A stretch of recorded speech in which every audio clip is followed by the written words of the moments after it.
Olá, bem-vindos ao podcast Deuses Devotos. Meu nome é Marcos André, eu sou professor de História e esse é o episódio de número 7 desse podcast, dedicado ao livro O Sagrado e o Profano, a Essência das Religiões, do historiador romeno Mircea Eliade, que nasceu em 1907 e morreu em 1986. Eliade, além de historiador das religiões, foi também um filósofo e escritor romeno, considerado um dos maiores estudiosos do fenômeno religioso do século XX, conhecido por suas contribuições à história comparada das religiões, explorando mitos, símbolos e rituais em diversas culturas. Entre as suas principais obras temos O Sagrado e o Profano, tema do podcast, História das Crenças e Ideias Religiosas e o Mito do Eterno Retorno. Eliade começa reconhecendo que o fenômeno religioso foi interpretado de diversas maneiras, refletindo as preocupações intelectuais, culturais e históricas de cada época. O objetivo do livro é justificar a necessidade de uma nova abordagem, a fenomenologia da religião, que compreende o sagrado como uma experiência universal, distinta das lentes reducionistas, psicológicas, sociológicas e evolucionistas, frequentemente aplicadas. Ele revisa essas interpretações para mostrar como elas, embora valiosas, não capturam plenamente a essência do sagrado, como ele o define, uma realidade transcendente que irrompe no mundo humano por meio de hierofonias. Então essa exposição inicial ela serve a três propósitos principais no livro. Mapear o terreno intelectual. Eliade vai delinear como o estudo da religião evoluiu, desde a teologia até as ciências humanas modernas, preparando o leitor para essa abordagem. Ele vai criticar o reducionismo, ele aponta que as limitações de perspectivas que explicam a religião apenas por fatores externos, econômicos, sociais e psicológicos, defendendo que o sagrado é uma categoria autônoma. Estabelecia uma metodologia.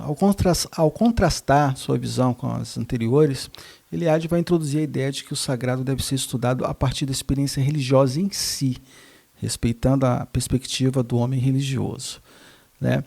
Então, a perspectiva teológica, Antiguidade e Idade Média. Antes do surgimento das ciências humanas, a religião era analisada sobre uma ótica somente da teologia, com foco em defender ou interpretar dogmas específicos, como no caso do cristianismo, do islamismo e do judaísmo. Então, Eliade vai observar que essa abordagem era normativa, preocupada em estabelecer a verdade de uma tradição em detrimento de outras, sem buscar compreender o fenômeno religioso em sua universalidade.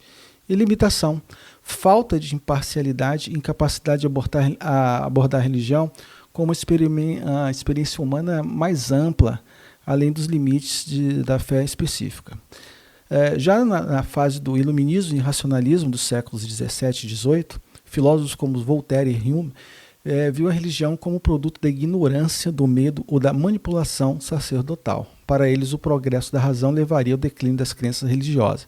Eliade reconhece que o iluminismo trouxe um olhar crítico, mas critica essa visão que desconsidera o significado profundo da experiência religiosa para o homem religioso. E limitação. O racionalismo ignora a dimensão existencial do sagrado, tratando apenas com erro e ilusão, sem compreender a sua função na estruturação do mundo humano. O evolucionismo e positivismo no século XIX. Pensadores como Auguste Comte, James Frazer, interpretaram a religião como uma etapa primitiva do desenvolvimento humano que evoluiria para a ciência. Taylor, por exemplo, viu o animismo como a origem da religião, enquanto Frazer analisava mitos e rituais como magia ou pensamento pré-lógico. Eliade valoriza o esforço desses estudiosos, mas na questão de coletar alguns dados, ele critica a suposição de que a religião é o estágio inferior do pensamento. Para ele, o sagrado não é um erro cognitivo, mas uma experiência estrutural da consciência humana. Então, o evolucionismo impõe uma hierarquia linear do primitivo ao civilizado, desrespeitando a complexidade das cosmovisões religiosas. No campo da sociologia, temos Durkheim e Weber, Emile Durkheim vê a religião como reflexo da sociedade, com o sagrado sendo uma projeção dos valores coletivos que unem a comunidade. Já Max Weber, por sua vez, analisa a religião em termos de sua influência na economia e na racionalização.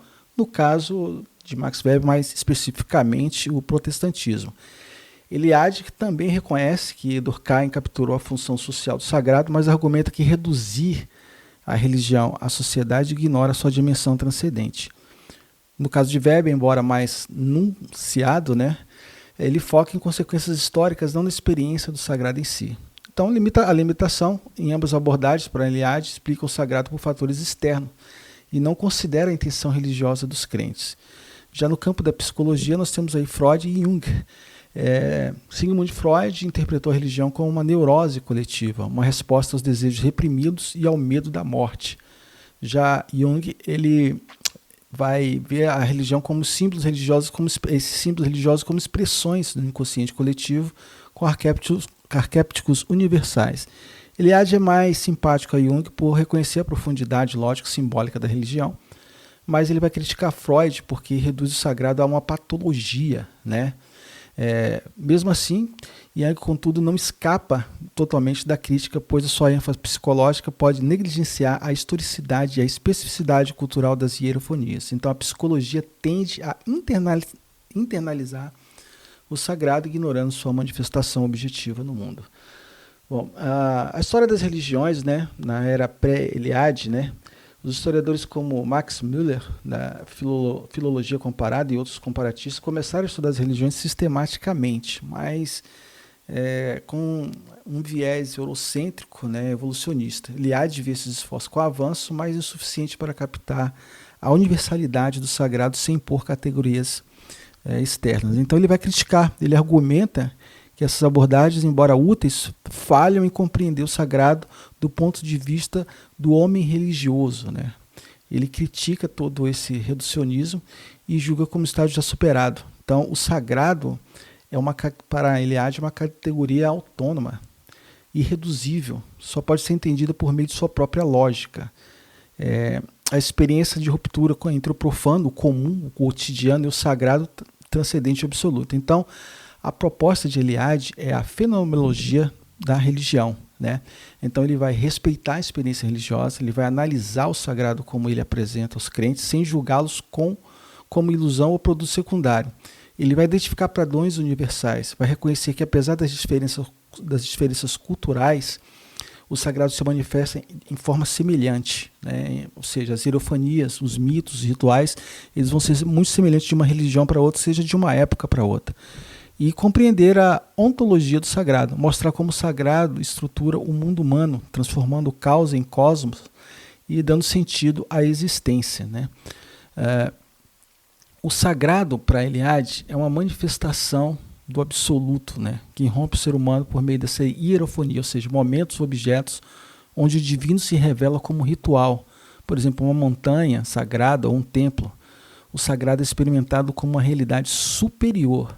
Ele dá sentido e ordem ao cosmos, conecta o homem ao eterno e ao divino, né? E se opõe ao caos e à banalidade do cotidiano.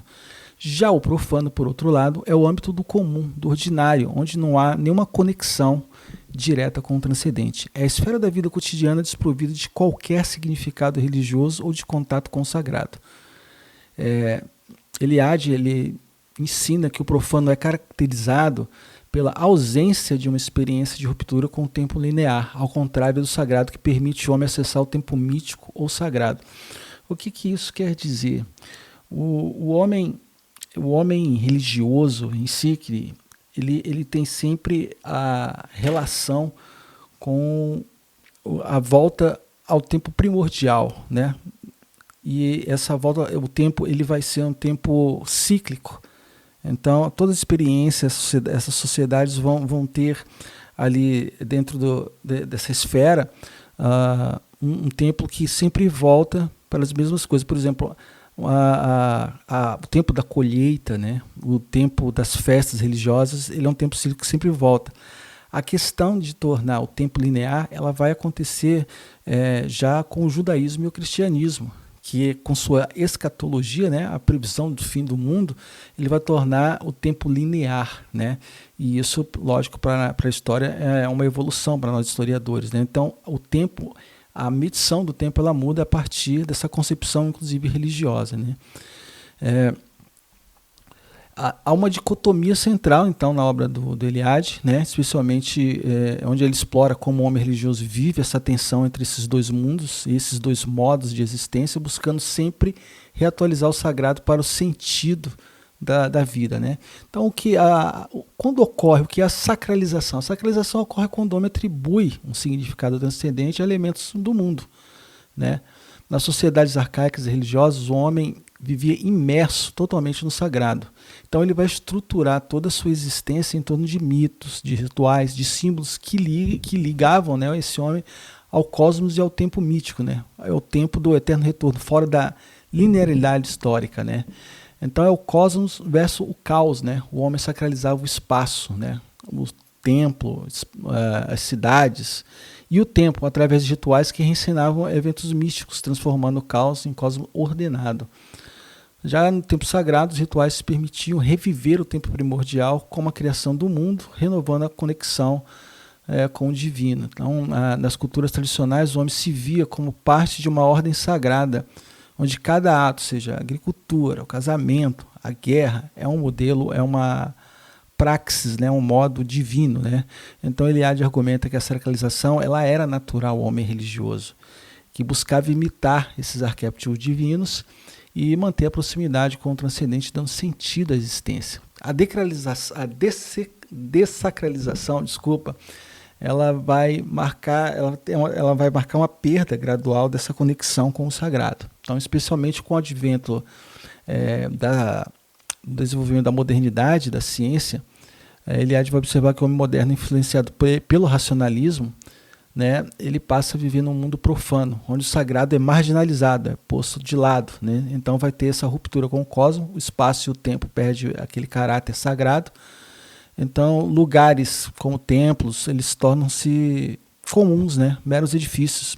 E o tempo cíclico, ele vai ser um tempo que vai ser substituído pela linearidade da história, né? Então a perda do mito. Os mitos que orientavam o homem arcaico são reduzidos a histórias, metáforas sem nenhuma força. O homem moderno vive sem referência transcendental, preso ao terror da história. Então vem a secularização. A religião vai ser confinada à esfera privada. A vida cotidiana se torna autônoma, guiada por valores utilitários e racionais. Então, com o passar do tempo, o homem ele foi deixando de lado, foi dessacralizando, ele foi tirando essa roupagem de influência pelo sagrado, e tudo isso permeava a vida e sociedade, e isso vai sendo posto de lado. Então, a questão da religiosidade ela vai acontecer somente numa esfera muito mais privada, né? Entende? Então, as sociedades arcaicas, a predominância era a sacralização. O homem vivia num mundo saturado desses significados, né?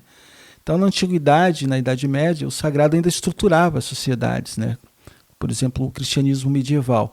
Mas já há aí uma tensão com o profano, como as filosofias racionalistas gregas, né? Então, na modernidade, a dessacralização acelera com o iluminismo, a revolução industrial e a ciência moderna. Então, o homem se autonomiza, né? Mas para Eliade isso gera uma crise existencial, pois ele perde a conexão com o sentido último. E, por fim, a contemporaneidade. Eliade nota que, mesmo com o mundo dessacralizado, o homem busca resquícios do sagrado em experiências seculares, cinema, esporte, política funcionam como substitutos inconscientes de rituais antigos, né? Então, a sacralização foi um modo primordial da existência humana, enquanto que a dessacralização é um fenômeno histórico ligado a essa modernidade que vai distanciar o homem do transcendente. E Eliade acredita que o desejo pelo sagrado permanece ainda latente, manifestando-se de formas disfarçadas, né? Então essa tensão entre os dois polos vai definir a trajetória do homem, do cosmos ordenado ao vazio existencial, mas com possibilidade de redescobrir o sagrado em novas expressões, né? Então, no livro, ele analisa as diferentes sociedades, né? Uma parte do livro vai perceber como essas sociedades se manifestam por meio das suas hierofonias, né? Como que se dá a relação do espaço sagrado, né? O espaço sagrado, por exemplo, é o centro do mundo, né? Então muitas culturas consideravam um lugar específico, uma árvore, uma montanha, uma pedra, né? A aldeia, a casa, né? E o tempo sagrado, né? O tempo é muito importante. Então são rituais de renovação, festas anuais, cerimônias como o Ano Novo, né, reencenam a criação do mundo. Até hoje se comemora o Ano Novo, mas de uma forma diferente. Então o homem moderno, ele é produto do passado. Então, e por mais que ele tenha se desacralizado, ainda vai, mesmo que ele inconscientemente não perceba, ele não vai perceber isso, ele vai ser inconsciente, mas ele está cheio de ritos e comportamentos que ainda são inerentes a um passado, né? Então, por exemplo, esses rituais de renovação, as festas anuais, né? É, rituais de iniciação em algumas religiões onde existe ritual de iniciação à vida adulta, né, simbolizam morte e renascimento. Isso se conecta com o sagrado, né. Na natureza, por exemplo, pedras, rios, né, certas pedras ou cursos d'água são venerados como manifestações de divino, né. A forma de permanência evoca o eterno. Por exemplo, no hinduísmo e nas tradições védicas, né, o espaço sagrado, né, templos, o rio Ganges, né, ele é considerado sagrado, né, pois tem uma associação com a purificação e a deusa Ganga. Os templos hindus são construídos como réplicas do cosmos, com o altar central simbolizando o Monte Meru, o eixo do universo, né. Então, por exemplo, na natureza, no caso, o Monte Kailasa é venerado como a morada de Shiva, uma manifestação do sagrado que transcende o profano. Na sociedade mesopotâmica, por exemplo, os babilônios, né, existiam os zigurates, são torres, templos, né, que eram vistos de montanhas cósmicas ligando a terra ao céu. Então, quando você vê uma igreja gótica, por exemplo, com suas torres, ou um minarete de uma mesquita, está apontando para o céu. Então, é por isso que ele fala que culturalmente é muito semelhante a um modo do homem se comportar religiosamente, né? Então, a realeza era sagrada, por exemplo, na Idade Média, né? O rei era visto como mediador entre os deuses e os homens, né? Participando de rituais. Sociedade greco-romana, né? Os oráculos, seus templos, né? O templo de Apolo em Delfos era um espaço sagrado onde Pythia transmitia mensagens divinas, né? Também tinham os festivais no templo sagrado, enfim. Esse é o que caracteriza a religião como um fenômeno, né? Então, o tempo sagrado, por exemplo, a liturgia e suas festas, a Páscoa, o Natal, elas recriam eventos sagrados, né? A ressurreição e o nascimento de Cristo também é um exemplo disso, né? Permitindo que os fiéis revivam um tempo mítico, né? A missa é um ritual que suspende o tempo profano. Então, à medida que o crente, né, que é a pessoa que é devota, ela está naquele espaço e naquele tempo ali para ela é sagrado, né? Então, por mais que ela tenha uma vida fora dali, dessacralizada, totalmente à parte, porque isso já vai se dar na esfera particular, esse homem não foi totalmente, não se voltou as costas totalmente para a religião. Então, não existe, mesmo que conscientemente para ele age, um homem totalmente dessacralizado, né? A vida monástica, por exemplo, os sacramentos, né, eles conectam o homem com Deus, né? Então, seja qual for a sociedade, ela vai ter uma explicação, ela vai ter um fenômeno que vai explicar a religião. Então, muito do que se atribui hoje de problemas que existem no mundo hoje é justamente por essa questão do homem moderno ter deixado a sua tradição, a sua essência de lado e buscar explicar as questões do mundo somente pela ciência e pela racionalização, né? O mito do eterno retorno ele não pode ser esquecido, né? A busca, por exemplo, de um elo perdido e dessa conexão com Deus faz realmente, para alguns, a vida se tornar mais fácil, né? A questão da linearidade do tempo histórico, né? A escatologia, como eu falei anteriormente, cristã vai explicar isso. Então, o medo da morte, então, são certos fatores que fazem com que o homem não deixe totalmente de lado toda essa questão da religião. E a religião, ao longo da história, lógico, influencia até hoje todos os aspectos da vida humana. Então é sobre isso que trata o livro de Mircea Eliade, O Sagrado e o Profano, a essência das religiões. É muito interessante porque realmente uma coisa está ligada à outra. Então toda a essência da religião ela está entre esses dois polos, né? Entre essa dicotomia, entre essa tensão, principalmente nos dias atuais, do que realmente é o fenômeno religioso. Bom, eu espero que a indicação do livro, o tema, tenha sido bom para esse episódio, e eu agradeço ao download. Até o próximo episódio do podcast Deus dos Devotos. Obrigado, até a próxima.